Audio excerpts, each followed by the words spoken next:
అందుకనే ఈరోజు మీరు చూసినప్పుడు ఒక మంచి సంకల్పం. ఇప్పుడే మంత్రి గారు చెప్పారు, ఒక మాట అన్నారు. ఆయన అడిగినప్పుడు నేను అందరినీ కూడా కొన్ని కన్సల్ట్ చేసినప్పుడు ఏ పోర్ట్ఫోలియో తీసుకుంటారంటే, కాదు నేను విద్యాశాఖే తీసుకుంటా, దీనివల్ల పిల్లల భవిష్యత్తు బాగా చేసే అవకాశం నాకు వస్తుందని ఏరి కోరి మనస్ఫూర్తిగా డిపార్ట్మెంట్ ఎంపిక చేసుకున్న వ్యక్తి లోకేష్.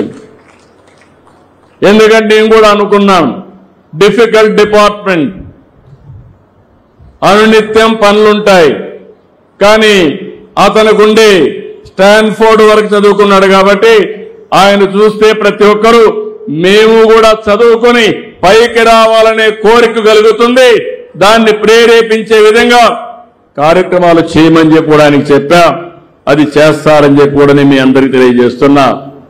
విద్యార్థుల విషయంలో ఒక ఉపాధ్యాయులదే బాధ్యత కాదు, తల్లిదండ్రులందరిది బాధ్యత. ఈరోజు మనం చూస్తున్నాం, ఈ కమిటీలో మీరు చూస్తే పోయిన సంవత్సరం డిసెంబర్లో ఒక మీటింగ్ పెట్టాం. 44,956 పాఠశాలల్లో పేరెంట్స్, టీచర్స్, మదర్స్ కమిటీ, ఇది మేనేజ్మెంట్ కమిటీలు నిర్వహించాం. ఈసారి మాత్రం కార్పొరేట్ స్కూల్స్ కూడా నేను చాలా గర్వపడుతున్నా. ఎందుకంటే పేద పిల్లలు ఈ గవర్నమెంట్ స్కూల్లో సరిగా చదువు చెప్పరనే ఉద్దేశంతో ప్రైవేట్ స్కూల్లో చదివిస్తున్నారు. చదువు అనేది చాలా ముఖ్యం, వాళ్ళ పిల్లల భవిష్యత్తు. అక్కడ చదివించినా పర్వాలేదు, అవసరమైతే ఒక 5-10 సంవత్సరాల్లో ప్రైవేట్, కార్పొరేట్ కంటే మిన్నగా గవర్నమెంట్ స్కూల్స్ తయారు చేసే బాధ్యత మా టీచర్లది, ఈ ప్రభుత్వాన్ని. నిన్నే నేను చూశాను, గర్వపడుతున్నా.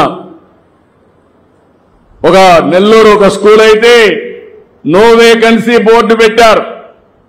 అందరూ అయిపోయింది, ఫుల్ మంచి క్వాలిటీ ఇస్తా ఉంటే అందరూ అక్కడికి వెళ్తే వాళ్ళు క్లియర్ గా పెట్టుకుని ఇంకా నో కాలేజ్ స్టూడెంట్ మొత్తం వేకెన్సీ అని మొత్తం చేసే పరిస్థితికి వచ్చారు. ప్రతి ఒక్క స్కూల్ కూడా ప్రైవేట్ స్కూల్స్ తో పోటీ పడాలి, నాణ్యమైన విద్య ఇవ్వాలి.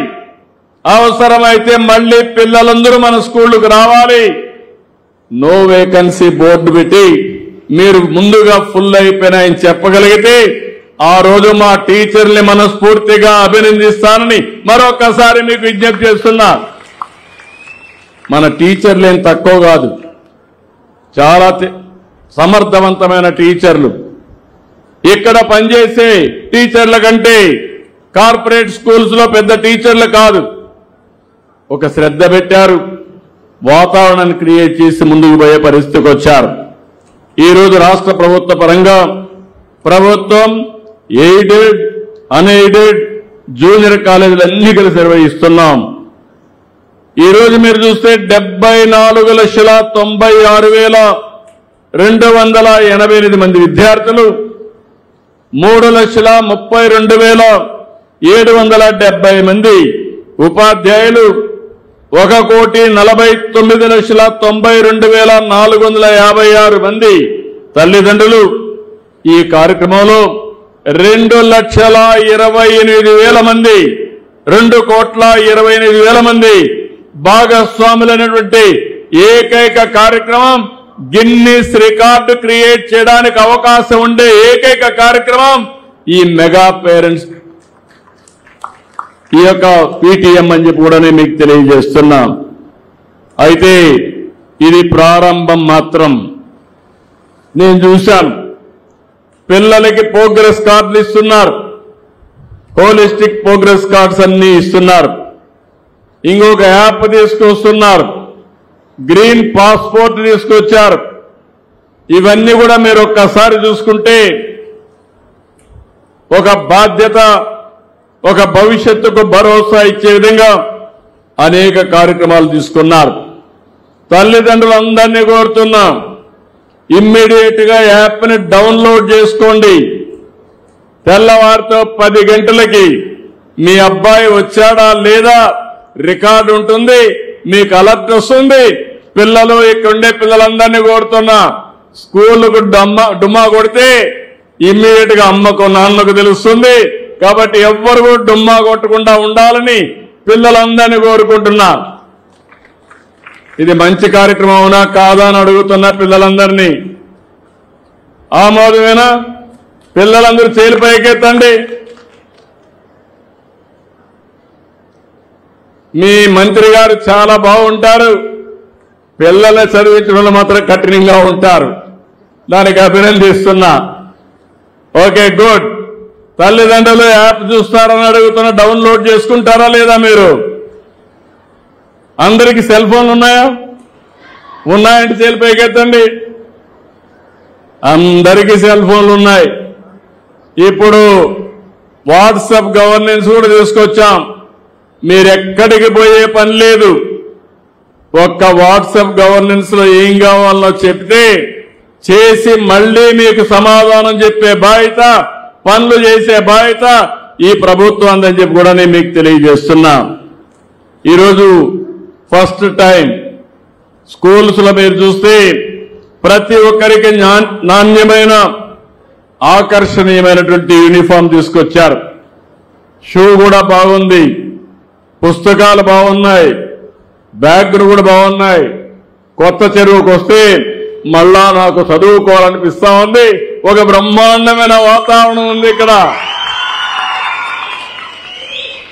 ఇప్పుడే నేను క్లాస్ రూమ్ పోయాను, నేను కూడా టీచ్ చేశాను. నేను కూడా టీచ్ చేసి పిల్లల యొక్క ఉత్సాహం చూశాను. చాలా ఆనందంగా ఉన్నారు.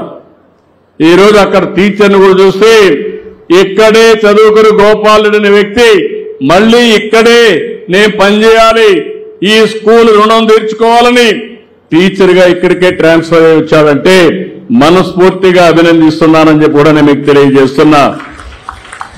ఈరోజు సర్వేపల్లి రాధాకృష్ణ గారి పేరుతో ప్రతి ఒక్క విద్యార్థికి మిత్రా కిట్ ఇచ్చారు.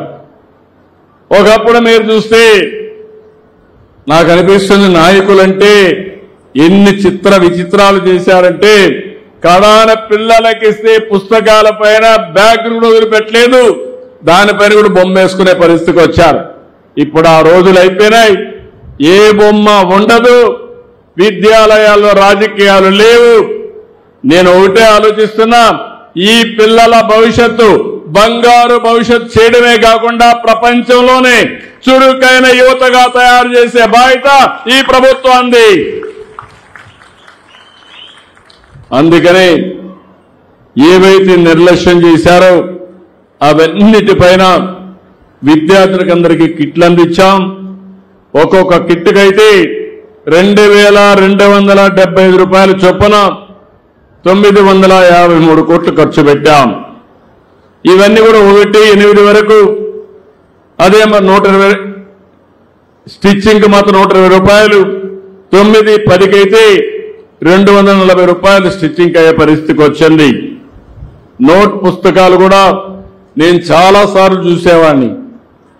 స్కూల్ తెరిస్తే పుస్తకాలు దొరికేటివి కాదు, స్కూల్కి వచ్చి ఏ పని చేసేవాళ్ళు కాదు. ఈసారి పాఠశాలలు ప్రారంభోత్సవం ప్రారంభించగానే మీకు పుస్తకాలు అందించిన ప్రభుత్వం ఈ ఎన్డీఏ ప్రభుత్వం అని చెప్పి కూడా నేను మీకు తెలియజేస్తున్నా. గత ప్రభుత్వం మధ్యాహ్న భోజనం రద్దు చేశారు. నేను వస్తానే మధ్యాహ్న భోజనం కూడా మళ్ళా తిరిగి ప్రవేశపెట్టాం. మీరు ఒక్క విషయం గుర్తుపెట్టుకోవాలి, నేను చిన్నప్పుడు చదువుకున్నప్పుడు నేనే క్యారియర్ తీసుకుని 6 కిలోమీటర్లు నడిచి చదువుకునే దానికోసం క్యారియర్ గాని పొట్లాలు కట్టుకుని 6 కిలోమీటర్లు నడిచి వాగులు వంకలు అంతా కూడా నడిచి స్కూలు పోయి చదువుకొని మళ్ళా ఇంటికి వచ్చేవాడిని. అంటే 2 సార్లు 12 కిలోమీటర్లు నడిచేవాడిని. పిల్లలు మీరంతా అదృష్టవంతులు. ఉచిత బస్సు ఎక్కితే నేరుగా ఇంటికి వెళ్ళిపోవచ్చు. ఇక్కడికి వస్తే భోజనం తీసుకొచ్చే పరిస్థితి లేదు, మీకు బాధ లేదు. మా తల్లి అయితే నేను 5-6 గంటలకు బయలుదేరాలి. 6 గంటలకు బయలుదేరాలంటే 4 గంటలకు లేచి వంట చేసి నాకు పొట్లం కట్టిస్తే దాన్ని తీసుకొని నేను వెళ్ళేవాడిని. ఇప్పుడు మీకు ఆ బాధ లేదు. మంచి రుచికరమైన భోజనం, ఆరోగ్యకరమైన భోజనం, వేడి వేడి భోజనం. మొన్నటి వరకైతే బియ్యం బాగలేవంటే కాదు, నా పిల్లలకి సన్న బియ్యం పెట్టాలని సన్న బియ్యాన్ని తీసుకొచ్చి నాణ్యమైన బియ్యంతో ఈరోజు ఇస్తున్నాం. ఇంకా వీలైతే నేను ఒకటే చెప్తున్నా, డిపార్ట్మెంట్కి క్వాలిటీ కాడ కాంప్రమైజ్ లేదు. దీన్ని నేరుగా టీచర్ల మీద బాధ్యత పెట్టకుండా పేర్లలుగా ఏం చేయాలో చేసి సమర్థవంతంగా ఇచ్చేస్తాం. ఎప్పటికప్పుడు తల్లిదండ్రులు కూడా ఫీడ్బ్యాక్ ఇవ్వండి. ఇప్పుడే మీరు ఒక విషయం చూశారు, గంజాయి వద్దు బ్రో. నేను ఈ విషయంలో మిమ్మల్ని